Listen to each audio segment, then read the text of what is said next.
Hi, folks. Welcome to another Buckmasters Outdoors podcast. I got my buddy Laird Hamberlin, the CEO of SCI First for Hunters. What's up, my friend? Hey, Jackie, long time no talk to. How are you doing these days? Absolutely. Doing great. Got the expo behind us. Thank y'all for being a partner in that. And we got some good stuff. But, you know, Laird, there's a lot of folks listening to the podcast might not know who SCI is. Let's tell them a little bit about that, and then we want to get into some case study and stuff that y'all are doing. Yeah, Jackie, I make the reference all the time that SCI is to hunting what the NRA is to the Second Amendment. You join the NRA so that you can make sure that, the members are being looked after and their gun rights and all that kind of good stuff are being looked after. SCI is First for Hunters, and we're the ones that are looking after hunters. We're not species specific. We're not continent specific. We are First for Hunters worldwide. And, most people don't even realize this, Jackie. We have 7 full-time attorneys on staff. 2 of them are in Europe, 5 of them right here in the United States, that all they're doing is looking at hunting legislation to make sure that we're protecting hunting and, protecting the right to hunt in every single state. And I'll get into some specifics a little bit later, but you know what? We're really active right now on the federal level, Jackie. Congress is just back in session here the middle of September. And we got an election coming up in November. And I got to tell you, ladies and gentlemen, there are 10 million hunters who are hunters with hunting license that are of age. In other words, these are not youth hunting license. These are 10 million hunters that have hunting license that are not registered to vote. Wow. How do we have 10 million hunters that are not registered to vote? We've got to get out the vote, because this is a good example of elections matter. And, we're in a scenario now where we've been fighting this current administration and tooth and nail to get what hunters need passed. And I'll give you a good example.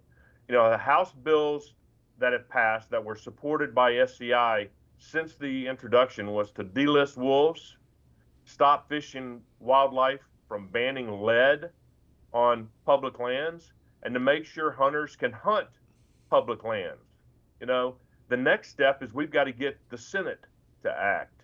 After any election, it's crazy season in Washington, D.C. It's already crazy season with the crazies up there. But Washington has a lot of big must-pass bills that are voted on, and we're working on including those bills in order to include these 3 must-pass packages in with those bills. And Jackie, it's just amazing that most people didn't even realize when the U.S. Fish and Wildlife Service tried to pass this lead ban on anybody using any lands, any federal lands, they didn't think about the fishermen and women that are out there that are using lead hooks and lead shot. They were just trying to find ways to stop people from using lead ammo.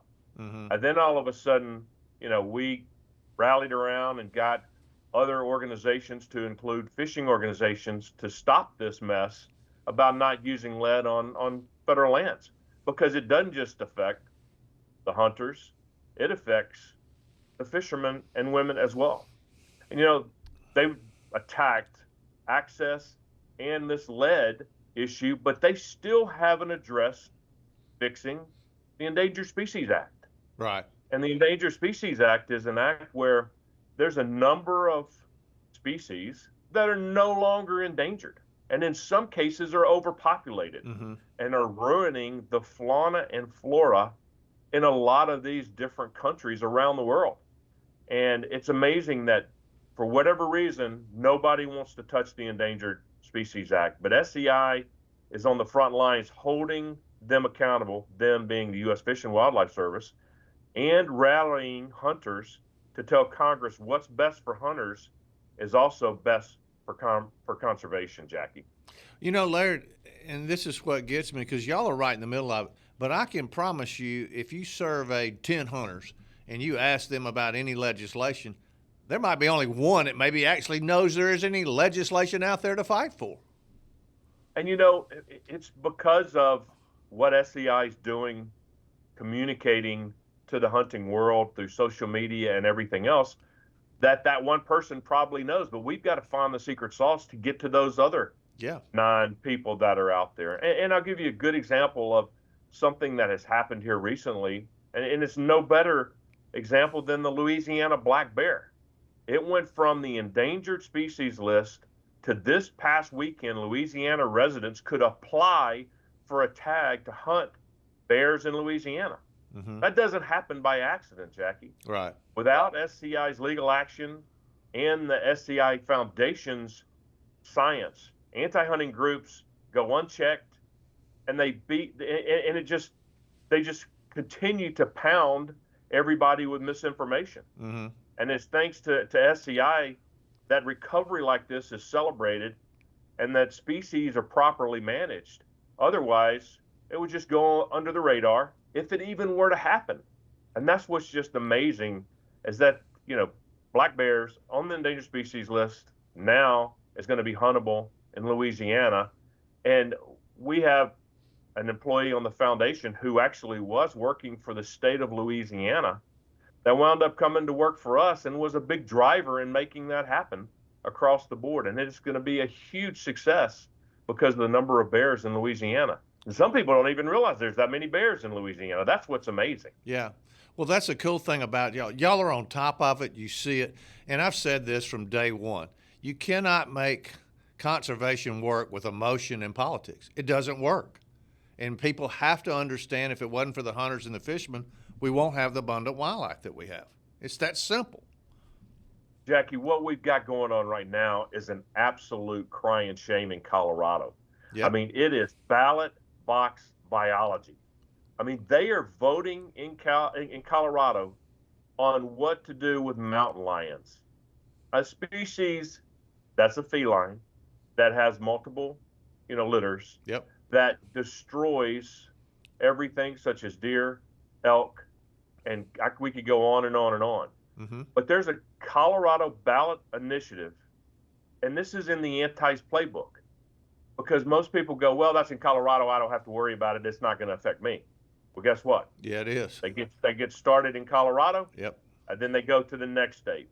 I mean, national anti-hunting groups pick a state, and then they try to ban some form of hunting. Yep. And if it works, they'll do the same thing in a different state and move to ban other hunting opportunities. It's just a chain of events that fall, and we can't let that happen. No. And we've got to stop it. But this ballot box biology is just a travesty and a tragedy that's happening out there, and it should concern every single hunter. And that's why elections matter. Mm-hmm. That's why you've got to go vote, go to the ballot box, and you can't let this happen. Those people in Colorado know all about it. Yep. But it can happen in your state. I mean, here's another good example. Jackie, in Florida, they've got a right to hunt and fish on the ballot this year, making the right to hunt and fish a enshrined ability for all residents in Florida. Wow, we need that to for every make state. sure. Yeah, we need to make sure that we enshrine our hunting and fishing freedoms by voting on this to say yes, it is a God-given right for us to hunt and fish. Mm-hmm. So, there's a number of ways to get involved in this stuff. Join Buckmasters is a good way. Join Safari Club International is another good way. We have another program called the Hunter Action Advisory Committee, HAAC. And you can go on and do votervoice.net, www.votervoice.net. Sign up. We've got over 100,000 people that anytime we send out a message saying we need to communicate to your legislator to not let this happen in a particular state, in a particular county, in a particular city, we can get these folks in that particular area to write letters. So go up and join and go all about doing something like that. But get out there and vote. Yeah. Larry, you were talking about the mountain lion. I'm glad you brought that up because I saw that in Colorado. It's been years ago, I did a mountain lion hunt, and I did it for TV. And I was working with the Idaho Game and Fish folks. And I got my cat and everything. But I can't tell you when I put it out there on national television how many people thought at that time that the mountain lion was endangered. Okay? they didn't understand.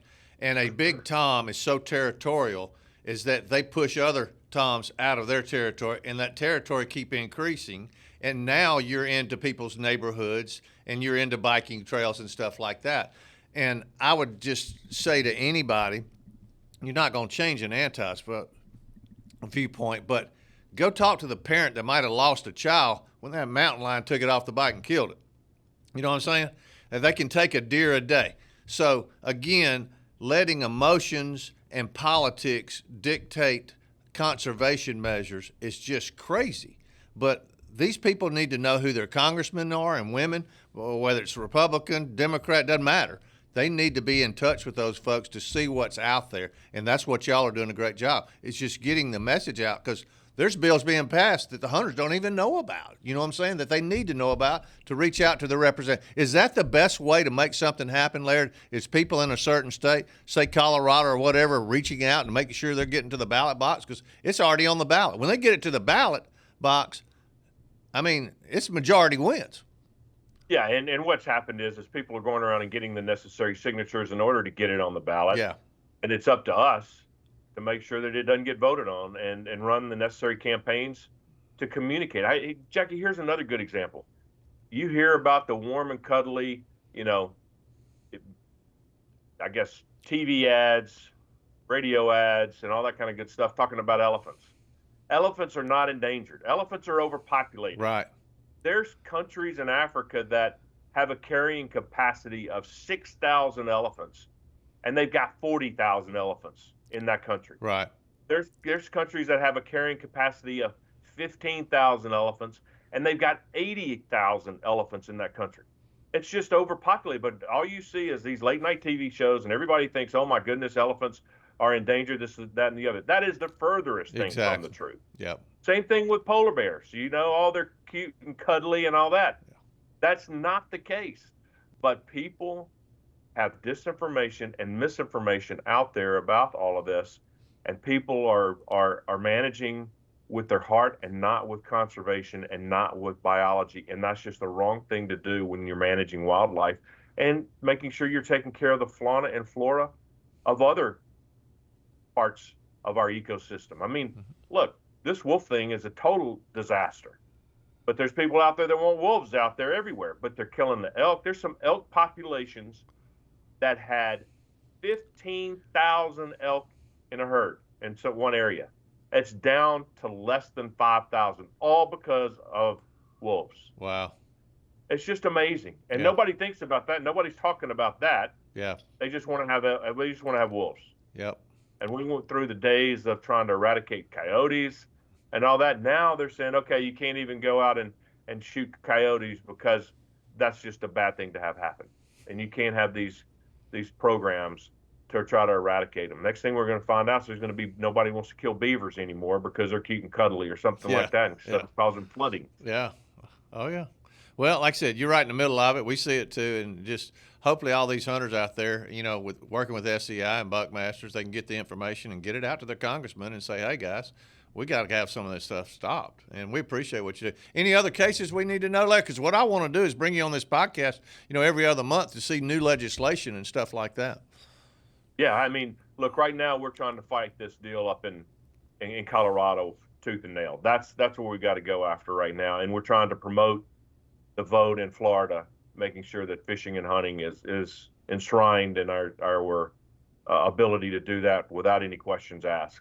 But we've just got to defeat them, every one that comes up, one at a time, state by state. But we'll have you on here. We'll have my person that's in charge of the International Affairs, Ben Cassidy, that's right there in Washington, D.C. at the Hunters Embassy on 501 2nd Street, that can give you a blow-by-blow of everything. That's what he does when he wakes up, is he's looking to see what kind of shenanigans somebody's put into a bill via a writer or anything like that, so to make sure that we and our teams can go out there and block it. Absolutely. All right, Laird, talk to me about your convention real quick and how folks can join SCI. You can go to our website, Jackie, at www.safariclub.org. Go on the website and check everything out. But as you'll see right behind me on the video, our convention is in Nashville again. We're going to be there for 8 more years. We're excited about it. Yeah. The end of January. So, look, we've got The Nashville chapter's got their local event Monday night. Tuesday night is the Beretta Gala event, which is a black tie event. And then on Wednesday, it's now for the first time the Weatherby event on Wednesday night. Cool. And for those of you that don't want to get just dressed up 2 nights in a row in black tie, you can go to a special thing we're having at Chiefs, which is called Beer, Boots, and Barbecue. That's Eric Church's bar there in Nashville. And then we'll have our entertainment on Thursday night, which is going to be at the Ryman Auditorium. And then we're going to have special guests on Friday and Saturday night, and those will be announced soon. We'll send out some teasers, but I'll tell you, as you know from other convention nights, that our entertainment doesn't fall short of expectations. It's fantastic. And then on Sunday, it's going to be our GSCO and SCI working together, and special entertainment for Sunday night as well. Well, you got a great convention, and I'm proud to be part of it. I'm going to be doing some seminars up there this year, and it is, if you've never seen it, it's the darndest thing I've ever seen. So, but if you're a hunter and you're looking to go on some hunting trips, you got everybody in the world here, don't you, Laird? I mean, everybody in the world that's an outfitter is at this show. Yeah, I mean, Jackie, anybody that's anybody is at the SCI convention. There's a lot of other events, sure, and shows that are out there, but this is the as was reported in Forbes magazine. Chris Dorsey very eloquently stated, it is the Super Bowl of all conventions, and that's truly what it is. Yes, so it is. You got to come see it for yourself. I will tell you this: I used to go by myself, and my wife and kids called it Daddy's Spring Break, and then my wife went one time, and she hasn't missed it since. And yeah, she said, I can't believe I let you go to this by yourself without me being here. So it was kind of a humorous scenario. All right, my friend, I know you're getting ready to head to hunt something, so stay in touch with me, and we appreciate your partnership here with Buckmasters with SCI. And again, we'll stay in touch. We want to do this on a regular basis so we can keep all these folks updated on all this legislation out there. You got it, my friend. Tell everybody over there I said hello. Good to see you. All right, folks, that does it again for the Buckmasters Outdoors podcast. Y'all stay tuned. We'll have another one coming up pretty soon.